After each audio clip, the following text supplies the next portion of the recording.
Welcome to the first event in the new Prospectus Literary Offerings Emerging Authors series. We decided to create this series to further support emerging writers who have always been the motivation behind Prospectus. The series features a review of a debut novel or collection of poems in our print issue, an interview on our blog, and a Zoom reading, all with considerable promotion through our social media. We consider it a privilege to be able to help first-time writers get their books read and reviewed. Our first participant in the Emerging Authors series is Stacey Z, author of Fall Risk. Stacey is a teacher, poet, and activist. She is a veteran public high school teacher of poetry, creative writing, and drama. Kudos to you, oh my goodness. Her work can be seen in the Comstock Review, Unoa Review, Flora Fiction, Broad River Review, Vita Brevis, Dream Noir, and others. She was both long and shortlisted for the 2019 and 2021 Fish Prize in Poetry, judged by Billy Collins. Stacey has a BA in drama from William Patterson University, an MA in English, and an MAT in speech and theater from Montclair State University, and was awarded a fellowship to the Robert Frost House in 2016. She was a coach and mentor for the National Poetry Out Loud competition and the New Jersey Governor's Awards.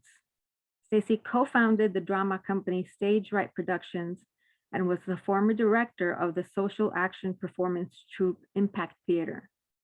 In 2012, she worked with playwright Naomi Patz to direct the debut production of Carol Zwang's devastating Holocaust parody, The Last Cyclist. She is the creator of the student programs The Right Stuff and Poems in the Woods, and the former lead singer of the bands Test Patterns and Three in Motion. Her activism includes working with the Last Prisoner Project, advocating for women's rights, raising the minimum wage, and much more. I have no idea how you do all these things. She is here tonight to talk about and read to us from her debut book of poetry, Fall Risk. Fall Risk is a memoir in verse chronicling the slow deterioration of Stacey's family, interrupted by the sudden diagnosis of her husband, Mark's stage 4 lung cancer. After he loses his battle with cancer in just 9 months, Stacey discovers that she too has cancer, breast cancer. Here's some praise for Stacey's book. It's so seldom a book of poems can contain both love poems and acceptance of grief. Take Stacey's poems to a couch. Curl under your great-grandmother's quilt and understand love and loss are one. That's Nikki Giovanni. Stacey Lawrence's first collection of poems renders in beautiful and precise language a testament to the human capacity for endurance and survival. At times intimate, at times cinematic, these are moving pieces marked by the poet's ability to capture us with fresh and brilliant detail, as in Therapy, where we encounter a large lone goldfish, orange like an American president, or in Christmas in England, where silverware glints like dinoflagellates in a dark lagoon, a work of great intimacy and individuality. That's Catherine Doty. And you can also see our review of Fall Risk in the next issue of Prospectus, which is coming out December 21. And read the lovely Linda Scott-Araya's interview with Stacey on the Prospectus blog.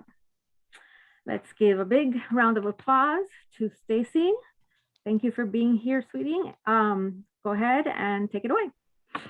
Thank you so much. First, I want to thank Celia. I have absolutely loved getting to know her. Oh, my battery. Wait a minute. This is a bad way to start. My battery. I'm so sorry. Give me 1 second.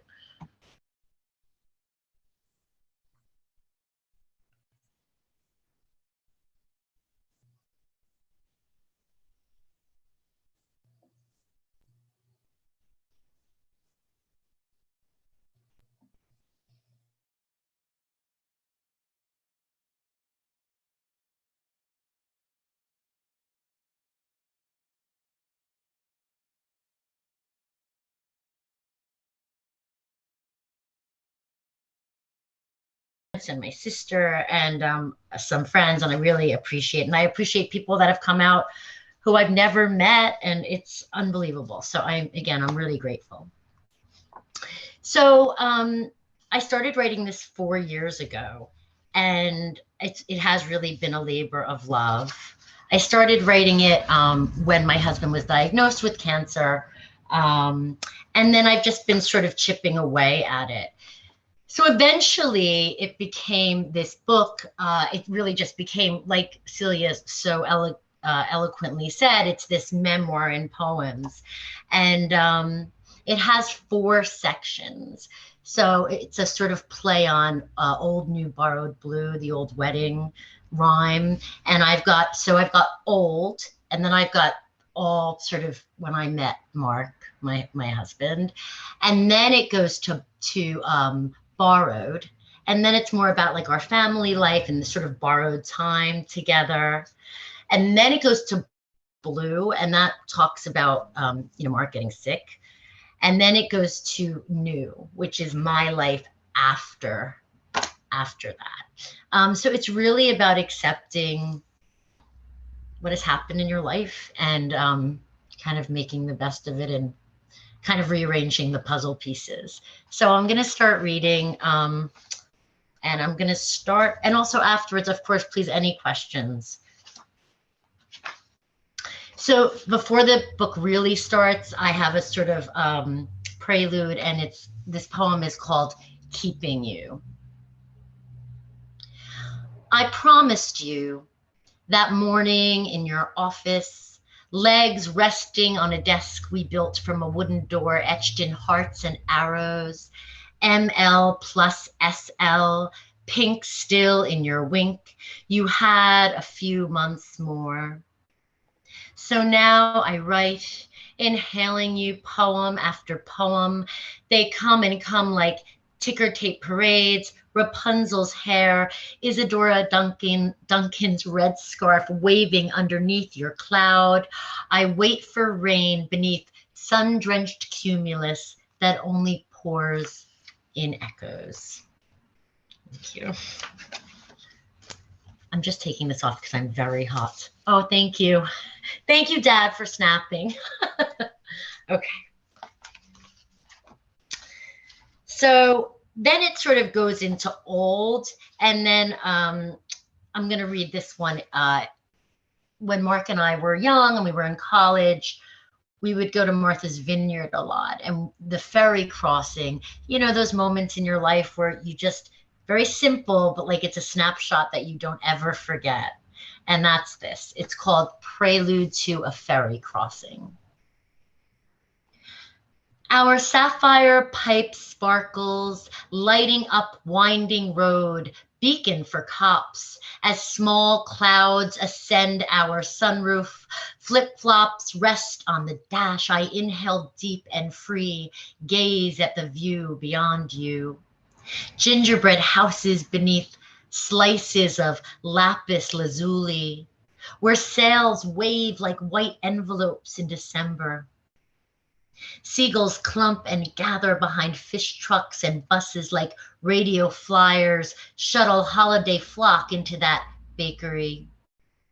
I buy 2 coffees, crusty bread, rest my feet on your knees in our windowless nook, and behold. Thank you. I'm going to show my book cover every time I'm done with the poem.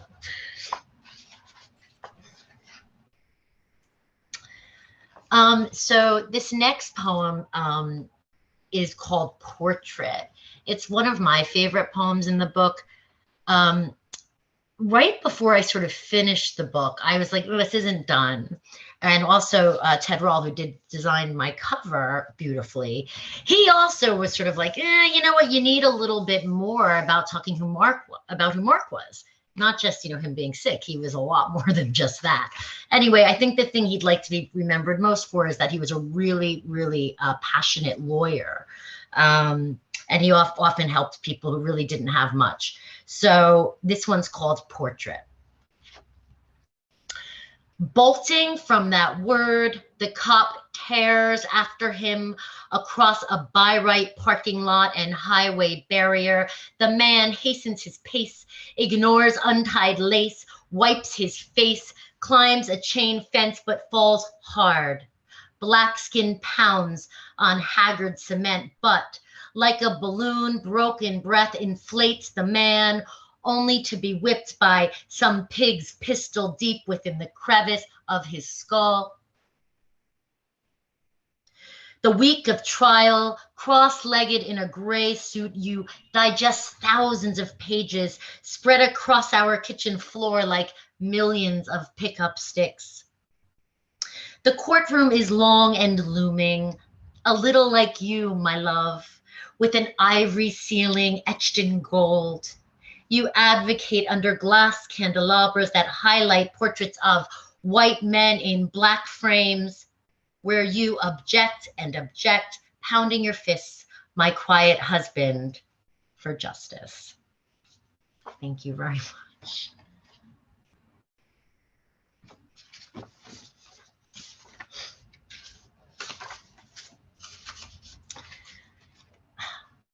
I am going to have a little bit of fun. So I teach high school poetry and creative writing. I love it, love it, love it. I love my students, and I've had some students sort of reconnect with me, and they're sort of coming to my readings. It's amazing. And a lot of my students like to rhyme, and I also have found that I really like to rhyme. So there are a few rhyming poems in this book, and they're sort of a little bit lighter, and I'm going to read one of those. So when Mark and I were married,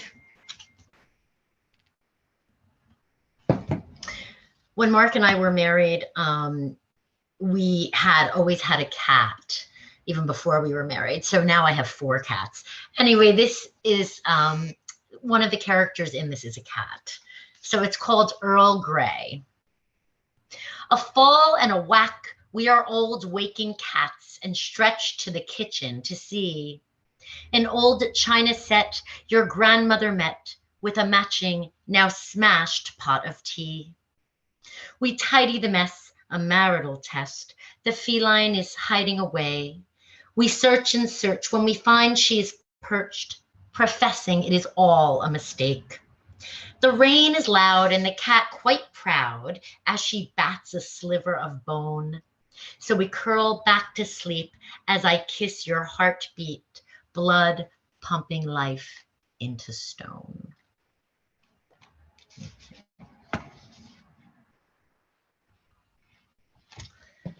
I think someone's trying to get in. Oh, I think oh, I don't know. I think after a certain time, it probably doesn't let you in. Okay. So this one is also from the borrowed section of the book. I got a lot of good feedback from this poem. It's kind of fun. My husband loved James Bond. I'm a pretty big Bond fan. My dad is, and my kids are. So this is called The Spy Who Loved Me. Sometimes you are a little like 007.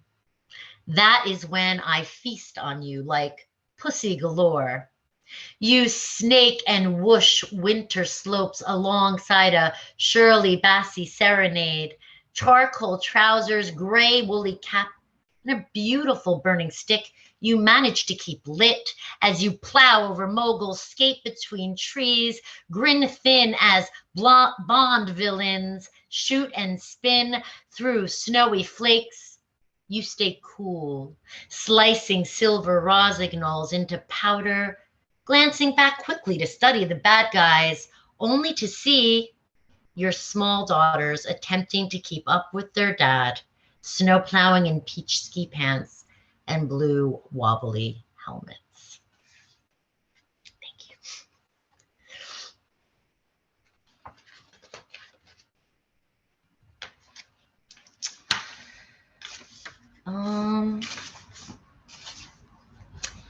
So this one ends the section. It's called Repair. My husband was he was a lawyer, but he also loved race cars, and he drove for a while a rally car. It was a huge part of his life, and we had a lot of happy times. So I spent a lot of time with him in auto shops and around cars, and they're very good memories. This one's called Repair. The shop stems from a narrow Newark street where garages crammed together like broken Legos. We dine with plastic forks on the hood of a half-painted Subaru, devour pan-seared scalloped Spanish potatoes. A twisted spine of geranium leans into the heat. Beer is cold. I flower a little when I'm near rotting transmissions, tarnished rims, greasy men under decaying carriages. Later, when all things beautiful wither, I discover the petals parched under a dark window and lend them sun. Thank you. That's one of my favorite poems in the book.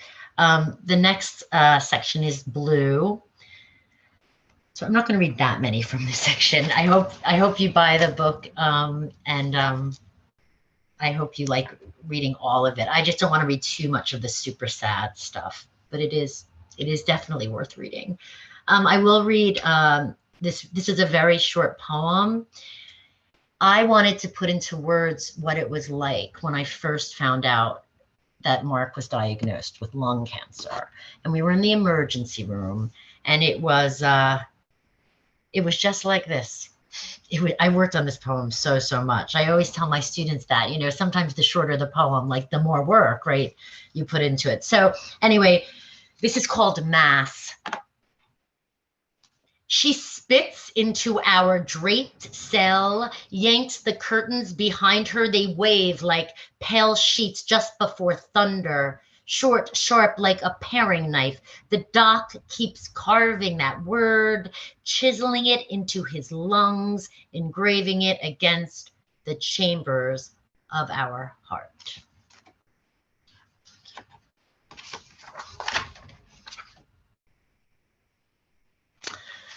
Okay, this is in the blue part, but it's kind of sort of funny. It's called Therapy. And when Mark was sick, I have a therapist now who's fantastic. But when he was sick, I went to the sort of therapist that specialized in family members of cancer patients. She was incredibly helpful at the time.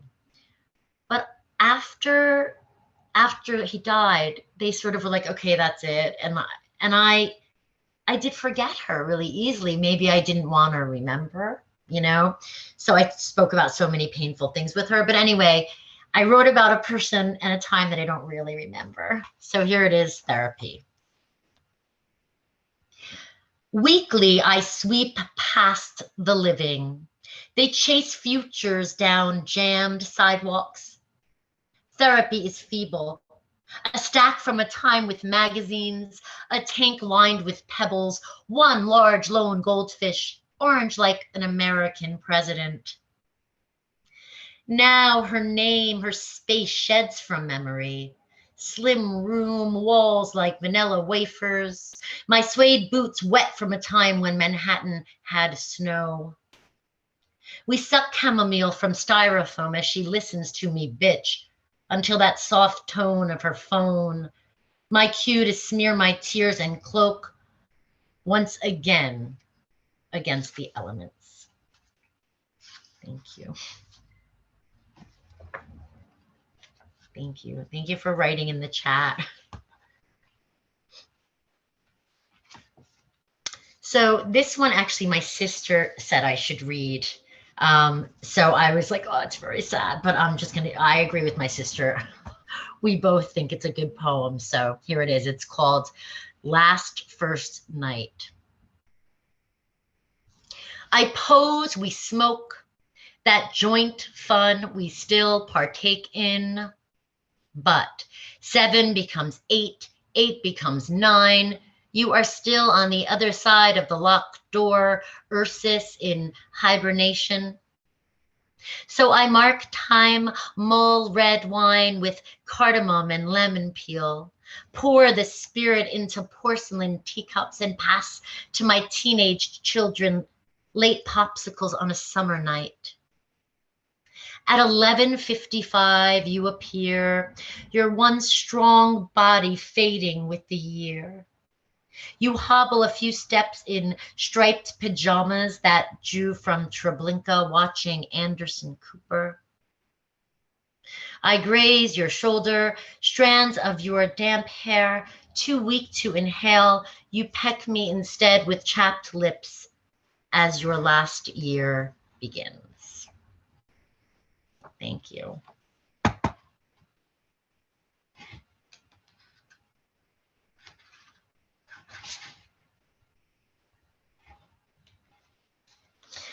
So now I'm going to read from the new section, which I love because it's all about, like I said, picking up, putting the puzzle back together. So I'm actually I'm going to start with this poem. It's called Plus None. And my friend Ross and my poetry partner suggested I read this one. So if you've ever lost a mate, a boyfriend, a girlfriend, someone very close to you or a friend that you always did things with, and then they're sort of not there. And this, I tried to capture what that felt like. Soon after he died, I went to a party, a fundraiser, and it was really, it was like this. It's called Plus None. They congratulate themselves, speeches for various mitzvot, beaded bags swing with presumption. Couples fasten to buddies like that kindergarten trip to the zoo. My feeble red attempts to mingle all fancy in her wine glass. I unfold a paper smile, devour 3 deviled eggs, flaxen yolks whipped like vanilla sundaes.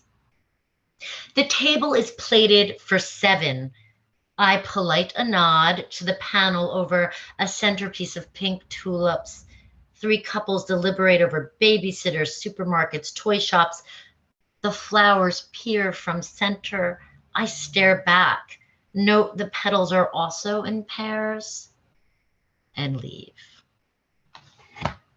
Yeah, it was like that. It was a lot like that. So the book is Fall Risk, and the reason that I want to just talk a little bit about the title. So when all of this was going on, I really was obviously having a difficult time. And one weekend I got really, really drunk, and I ended up in the hospital. So I woke up on a gurney, and I had the yellow, if anyone's ever been a fall risk at the hospital, you have a yellow band that says fall risk. And so I woke up I was wet, I had puke, it was horrible. And I had this fall wristband, and I was like, whoa, I've got to get it together. So when I got back to the hotel, I took off the bands, and I was like, wait, this is it. This is what it is. This is what I'm feeling. I'm about to fall. So, and after I had the title, it kind of, I'd written some of the poems, but this was really what cemented the idea. So this poem's called Fall Risk. It's very short. Fall Risk. Cart I wake, drunken state, hair not funk, like kid punk, reek of piss, band slaps wrist, doze on gurney, slow dark journey. Have to sow, have to reap, no time to stop, no time to sleep. So I yank off these tethers like our mothers burned their bras, and strut green gowned into terror. Yeah. Just seeing how much. I think I'm going to do maybe 3 more, if that's okay. Is that okay, Celia? All right. You have plenty of time. Don't worry about Oh, it. I do? Okay, good. Thanks, Celia. So I'm going to read Camphor. My grandmother, I have this memory from my grandmother rubbing like Vicks Vapor Rub type stuff on my chest. I have this when I was very young. And anyway, I think maybe it was camphor. Anyway, that's what came to mind when I finally, I redid this poem a million times and I retitled it a gazillion ways, but that was my final title. This is about when my husband died and then I discovered I had breast cancer. It's like, come on. Okay, so here it is. It's called Camphor. Shivering, I squirm, face up on a brumal metal bed. Wand shifts deep within my pit. Her face slices a slip of pity as she orders me to contort my arm high above my head. Gel warms my chest as I flash to my grandmother's camphor oil. More computer clicks. The doctor has arrived. Transferred to a second room, pink-robed, chair in a corner, little Jack Horner. I wait, check my texts, fiddle with bracelets, twirl the curls of my hair, blow my nose. The clock pounds. Finally, a white coat hurries in with mass, tumor, growth, stage, vectors aimed at my tits, exactly like they were at my children's father's lungs 16 months ago. He is dead. Yes, that is not a happy poem, but it kind of tells you a lot about what happened. That was originally 2 poems. And, well, no, sorry, that. And then I had a poem I'm not going to read, but it's about the reconstruction of my breasts. And it's a very kind of nice poem. It's a very happy poem. But originally I had them all together, both together. I'm like, these are 2 poems. So that was fun to do. I'm going to read this very short poem. This is from the new. A few of the poems in here, they have to do with my breast cancer and sort of also, this one is kind of juxtaposing breast cancer and my husband taking care of my daughters. So it's like my breasts, my 2 breasts, my 2 daughters. So you'll see what I mean. It's called Pacifier. The tick of sealing blades lull my synthetic breasts to sleep. I swaddle the new mounds like you did when you were alive, shrouding the girls and soothing them with pink rubber binkies. I like that one. And I'm going to read the one for, I wrote one for my daughters. This was published in a couple of places that I really liked. They paired it with art, you know, and I really liked it. So I originally had a completely different name for this, and my aunt and uncle are here, and I think it was originally called Lisa, which was someone in our past and our family's past. Anyway, I played with it and now it's called diaphanous, which was a word that was originally in the poem. So it's called diaphanous, and I sort of twisted it, and it's sort of me visiting my children now in this magical room after all this has happened. And they're sort of 14, 15, and 17. Diaphanous for Chloe and Sophie. Ferns and spiders sunbathe in slim open window, where light cuts in like lemon slices across her patchwork quilt. The daughters perch on a mustard-draped bed, dandelion hair in denim flares. They sketch and sing, where I tiptoe on occasion, deep into their magical room, like some character in a Roald Dahl book. My little Miss Honeys lay flat stacks of crisp paper and delicate knolls of flaxen glitter, glides on a breeze like fairy dust. Thank you. And I'm going to read one more. I want to read.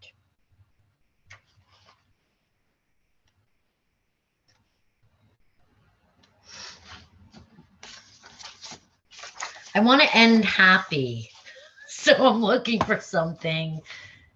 All right.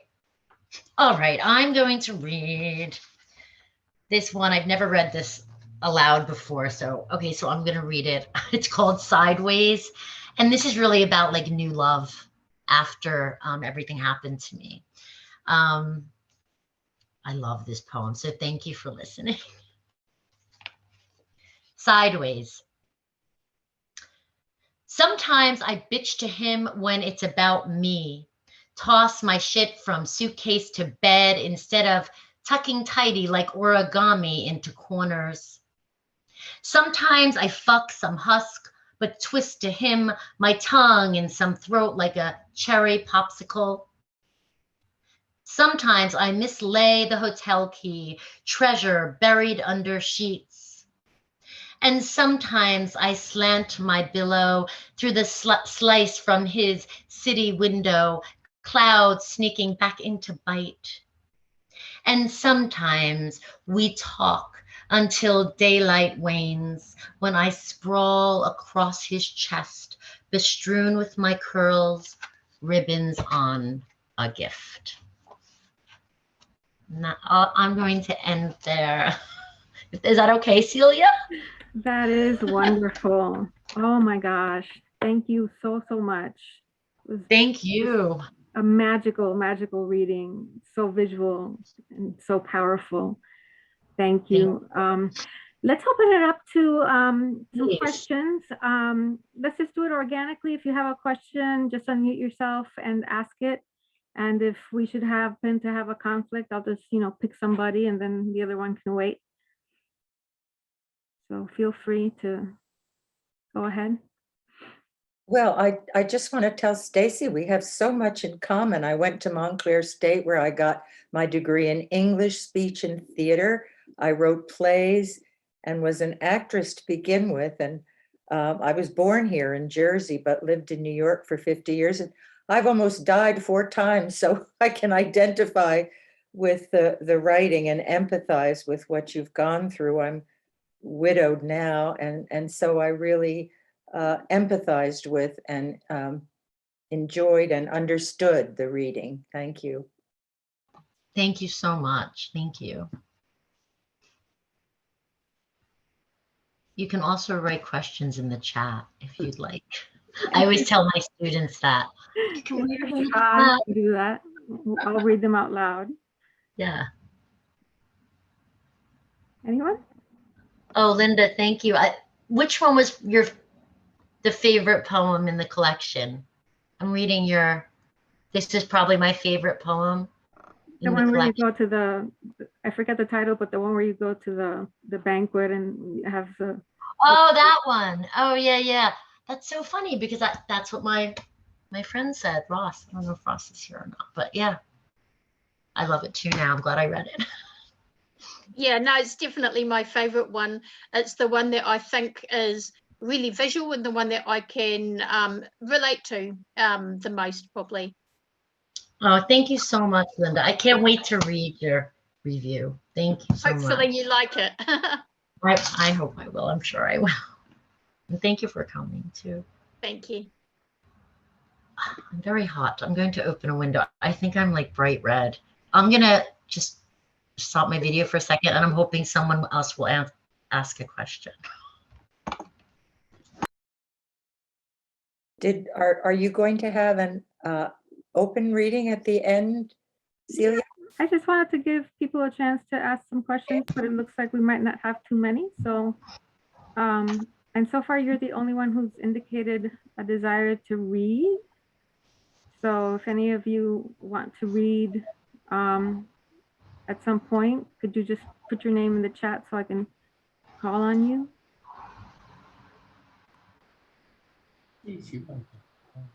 Okay, I think Stacey's back. Anybody have another question for Stacey? Oh, there's some here. About my students. Hi, Barbara. Hi, Stacey. Hi, how are you? Hi, okay. I have your daughters every year. I think you so have nice. every one of them.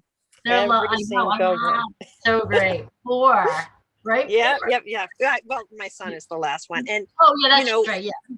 right. 3 girls. And we both went through the breast cancer journey. I still remember my daughter, I guess you must have told the class, and she Yes. came home and I had already had breast cancer, because I remember she was like, can you talk to her about it? I'm like, sure, if she wants Oh, me to. wow. Wow. Yeah. It's Yeah. like a I mean, sisterhood. oh, it totally is. And with this book, one of the reasons I mean, I love writing, and I was, it's a love letter to my husband, but it's also, I want other people, like everyone is lost in their life to some degree. And like, I wanted other people to be able to say, oh yeah, I get this. Like I can connect to it in some way. So thank you for that, Barbara. And I do want to do a reading I am having a book launch October 10th in South Orange. Anyone is Okay. welcome. Just email me. And I'm any kids too. I'd love that. I'd love that. Okay. Thanks, Barbara. You're welcome. Thank you. Any other questions for me? I'm just seeing. Stacey, I don't have a question, but I'd like to make a comment. Hi, Dad. Hi. That's my dad. My Um, dad's fantastic, awesome. He was the greatest teacher ever. He was. oh, come on, don't embarrass. You are. It's true. You know it. Don't Go embarrass. ahead, Dad. Anyway, I just wanted to give you some insights into my daughter. She was always writing poems. She always wrote, and when she was very little, I remember all the different poems that she wrote. She has this ability to recall events and places at a very young age, and able to put it in a poetic format. And I'm just so proud of her. And I know her mom is. She's really. I'm very fortunate. I have two daughters who are in the arts, and they both are quite exceptional. But your poems, Stacey, are give us a lot of insight into you and who you are. So Thanks, Dad. nice job.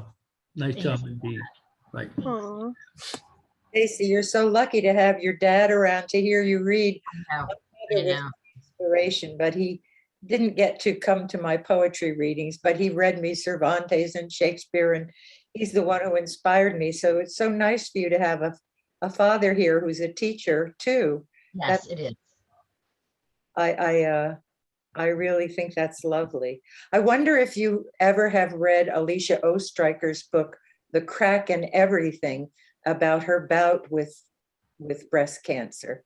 I haven't actually. I know of her, but I haven't read that. Oh, right. Well, I'll put it on my list of. There's a lot of stuff I want to. it's called The Crack in Everything, and she taught at Rutgers in Princeton for years, though. Now she's gone back to New York, where she was born and where I lived and met her and worked with her and read with her. But I think you would like that book. I had a website where I published some of it years ago. It was called Women's Web when the web first started. Oh, that's so. You know what? Maybe you could give me your email, and then I can keep in contact with you, because you're in Maplewood, right? And you're trying to. I would love to meet other young poets and, maybe inspire them, maybe have some peer workshops together. Yeah. I could definitely. Really what I need, because I'm 80 and a lot of my friends have passed. Yeah, no, I understand. Yeah. That's what happens when you get old. So I feel a little like a has-been, though I'm still publishing. I published a book called Waging Beauty very recently. And so I'm still writing and publishing, but I've lost a lot of my friends, and I left New York where my friends were and are. And so I'd love to connect with you and others here in Maplewood and this area. That would be wonderful.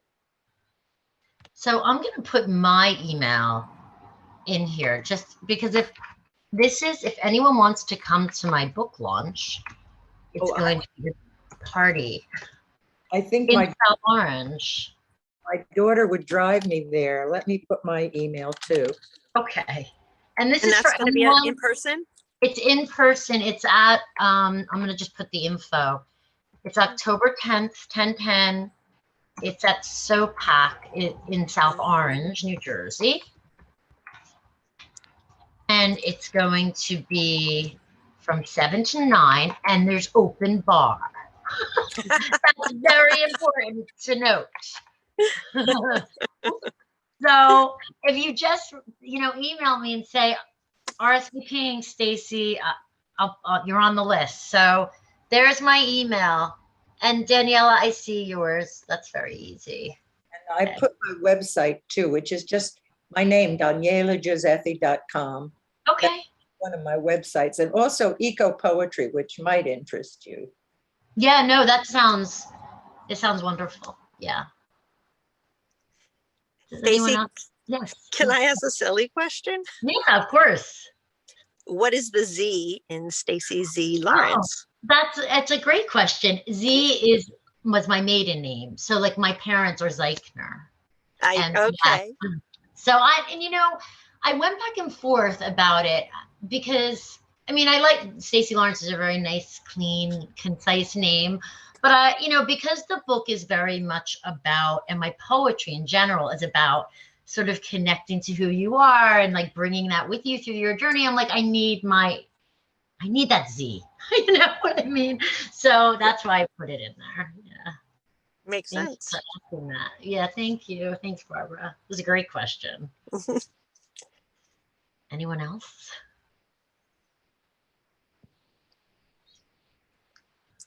More questions? Okay, thank you so much once again, Stacey, for just your willingness to share with us. It's been truly, truly wonderful. And I'm so glad that you could be here tonight. And thank you to those of you who are here as well. We've only had 2 people indicate that they want to read some work. So originally I was going to say to limit yourself to 5 minutes. But obviously, if only 2 people want to read and you want to go a little bit over, it's not a big deal. Okay, so the first one who wanted to read is Daniela Gioseffi. So if you would like to share your work with us, we're also very privileged to have you here. Thank you so much. And you actually pronounced my name very nicely, which many people don't. Thank you so much. I was planning to read just 2 short poems, but maybe I'll read one other short one if it's okay. This is called I Hope the Earth Will Remember Me. And it's from my book, Raging Beauty, as the polar bear dreams of ice. I hope the earth will remember me, that ashes of my spirit, my words, my love will live in new life, fertilized by me. I hope I'll nurture the roots of a tree, feeling singing birds on its branches. I'd love to be heard in the song of a river as it flows through green, mossy forests. I'm glad all the water I drank will be recycled for flowers to drink in new gardens I'll never see, except in my dream of coming spring. Snow falls in my sleep now, as I long for cricket sounds, night's comforting music. I hope my aging calcified bones will nurture strength in children to be. I long for an earth of tomorrows, where new beings might recall the good things we're made of, born of, exploding stars, in this mysterious life of sorrow, beauty, longing, and love. And thank you for listening. And this is a poem called Beyond the East Gate, which I wrote many years ago. And part of it, I was thrilled, got etched in marble in New York's Penn Station on the wall of the 7th Avenue concourse, where people take trains from New Jersey to New York. And so they chose people who had lived in both New York and New Jersey. And part of this poem is, you could see it there in Penn Station, etched in marble. What a thrill to be etched in marble. That happened in 2002. So it's called Beyond the East Gate. I listen to the voice of the cricket loud in the quiet night, warning me not to mistake a hill for a mountain. I need to be alone in a private house with doors that open only outward, safe from strangers who smell of death, where I can draft a universe under my eyelids and let nothing invade it. I want to sing a fugue sounding like the genius of flowers talking to leaves on their stems, to have more concrete meaning than even the dance of a child in my uterus. I'm a lost and primitive priestess wandering in a walled city of the wrong century. I need to spend 30 years in the desert before I will understand the sun, 30 years at sea to gather the blessing of salt and water. In the back room of my skull, a secret dice game determines the rights of my hands before they touch flesh again. I want to reach a peace I've never known, to be an old woman who's very young, a child who's a sage come down from the mountain. And thank you. And I'll read just one more short poem, which became a kind of emblematic poem that I used to end every reading with for some years when I used to give a lot of poetry readings in New York. And it's called The Peach Through the Eye of the Needle. It comes from a different book called Blood Autumn. The peach through the eye of the needle. The peach is a belly dancer's fruit. It too possesses a navel eye for seeing the world through the skin, has rounded buttocks good to place against the hand, the way earth reminds flesh of its being. Through the eye of the needle, death is a country where people wonder and worry what it's like to live. The sullen wish to live and live soon, to be done with death. And the happy want to stay dead forever, wondering, will it hurt to live? And is there death after death? Thank you. Thank you. Thank you so much. That was truly, truly beautiful. I'm so glad that you were here with us tonight. Absolutely wonderful. My pleasure, my pleasure. I'm so lonely for poets. I love people who love poetry. Well, we've got another one lined up. Artist, poet, general witty guy, Jim Ross. Jim, if you want to unmute yourself and share some of your work with us, that would be great.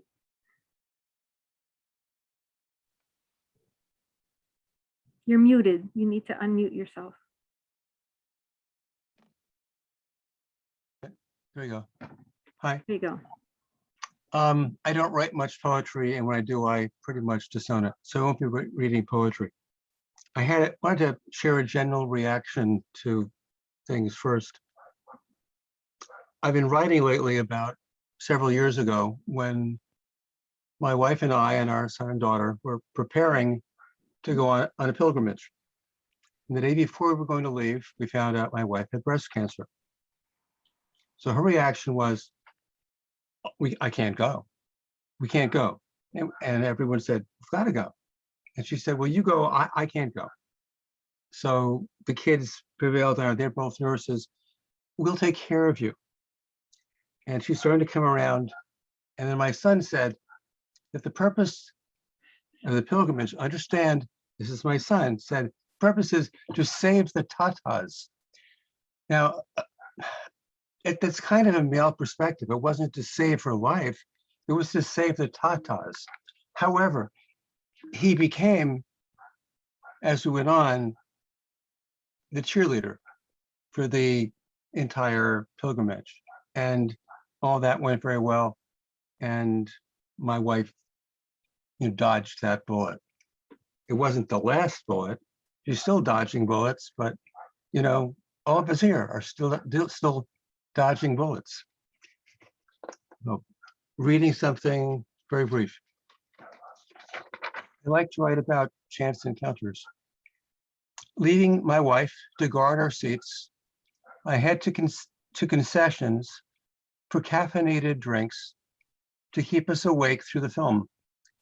I order 2 cafe lattes, large. One concession girl takes my money and gives me change. The second asks what kind of milk, soy, skim, and whips up the lattes. The third concession worker, a male, the shortest, and the one in charge, watches attentively. As I lift my 2 lattes, a 25-year-old woman stops briskly, smiles, and raises her eyebrows. Asks, "May I have 2 white wines, please?" The in-charge male says, "Sorry, policies permit us to serve only 1 alcoholic beverage at a time. You'll have to come back later to buy a second." The woman's lips aren't forming any new words. I turn to her and under my breath ask, "You have someone else for the second one, right?" "Yes," she says in a subdued voice, "my boyfriend. He's holding our seats." For all to hear, I firmly say, "The second one's for me." From the spark in her eyes, it looks like the woman is intrigued by my stratagem. Concessional girl number 1, who'd been tasked with pouring the wine, appeals to the male in charge. "What do I do now?" "Go ahead, give him to her," he says. But she protests, "It's okay. We got it covered now. Go ahead," he says, motioning pronto, pronto with his hands. I lift my 2 lattes and begin walking away. The woman who purchased the 2 white wines sidles up alongside. "Thanks," she says. "My pleasure. Glad I could help." "Can I ask you one question?" she asks. "Go right ahead." "Who bought your second latte for you?" Just connection, and I'll stop there. Thank you very, very much for sharing that with us. That was really, really beautiful. Oh, we're so lucky tonight. Does anyone else have something they want to share? No?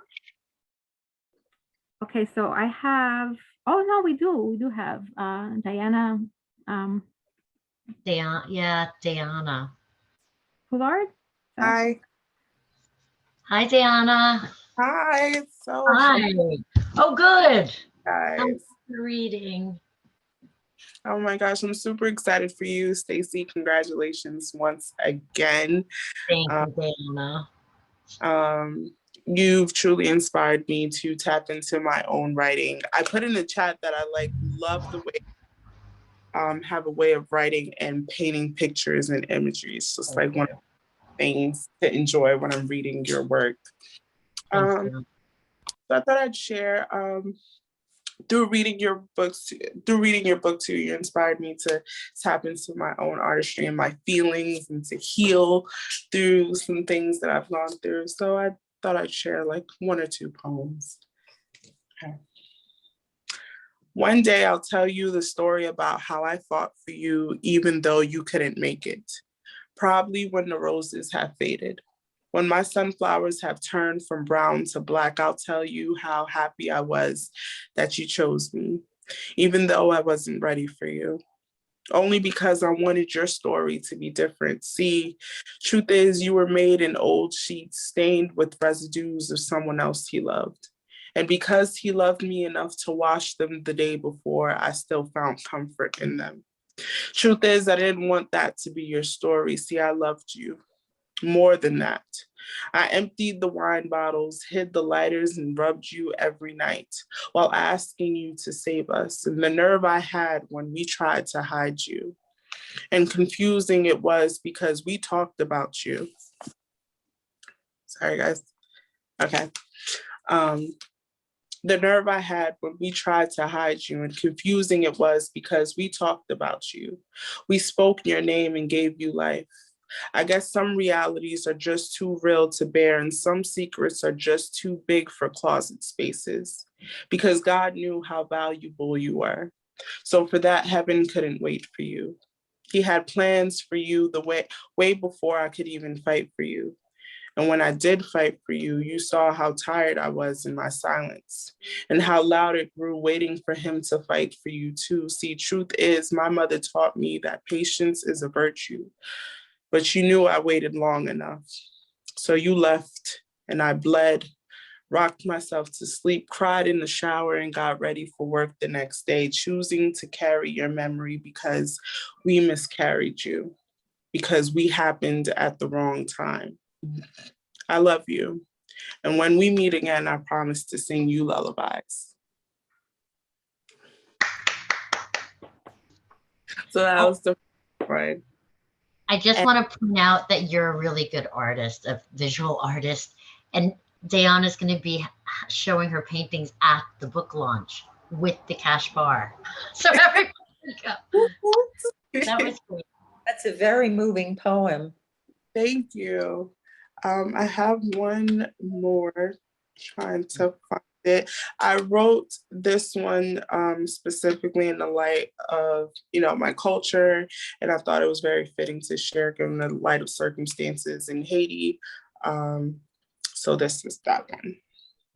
I come from souls departed, risen from the rubble. I come from mountains, standing 5 feet mountainous where you can see the mango trees. I come from the soil that kept us chained, yet I come from women who knew that chains were meant to be broken, who bled red, whose husbands fought black and blue for unity. I come from the first. I come from tribes who thirst seek in God, knowing that in God there is truth. I come from sun dances and gospel hymns, from those who judged your character not by your face value, but by your spirit, by your soul. I come from prayers of the grandmothers and wisdom of grandfathers, who told stories with cave paintings. I come from the drums that beat their own existence. I come from the dirt that paved history, 1804. Free we were, slaves we were no more, yet since then they have tried to make us revert back, causing stress and friction. I guess we know why we have hurricanes. I guess we know why we have earthquakes, or at least that's the story I'm willing to tell. I come from phone conversations with cousins from New York, knowing it would be filled with coffee and a side of smiles. I come from my mother's tired nights. They allowed her to dream dreams of me being free, and free I am in a land not so, but so. I come from a nurse who birthed an artist, and now she and I can have conversations about the life she had planned for me, but knew wasn't worth it. Because now I can dance a compa, eat soup of the rebellion on each year's first day, painting adversities into triumph. This is where I come from. This is what Haiti looks like. Thank you. Ooh. Great. I like that.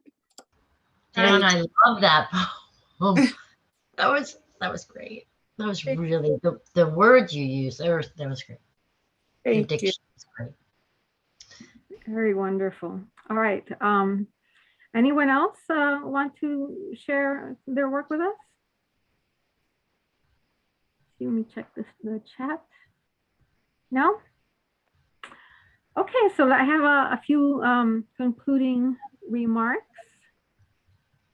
So first of all, thank you very, very much, Stacey, for being here, for sharing your work with us, your beautiful, raw, emotional work with us, and the just incredible luck of having Daniela, Jim, and Dayana here, who also have shared their beautiful work with us. I think we've been really, really lucky tonight. Okay, so a couple of announcements. Please pre-order a copy of issue 5 so you can read Linda Scott Araya's review of Fall Risk, and visit the Prospectus blog on our website, which is prospectusliterary.com, to read Linda's interview with Stacey. Join us next Friday at 7 p.m. Eastern Daylight Time for another reading with the Brittany Ackerman. You can read all about her also on our website and see the review interview with her by Pam Anderson on the Prospectus blog. Huge buzz around this novel. Very lucky to have her. If you are a writer and would like to participate in the Emerging Authors series, please also visit our website where you will find instructions on how to apply. And while you're there, please sign up for our monthly newsletter so you can stay on top of opportunities and events like this one. Also follow us on social media at Prospectus Literary on Facebook, Instagram, and Pinterest, and at Prospectus 2012 on Twitter. We also have a page now on LinkedIn, so you can follow us there as well.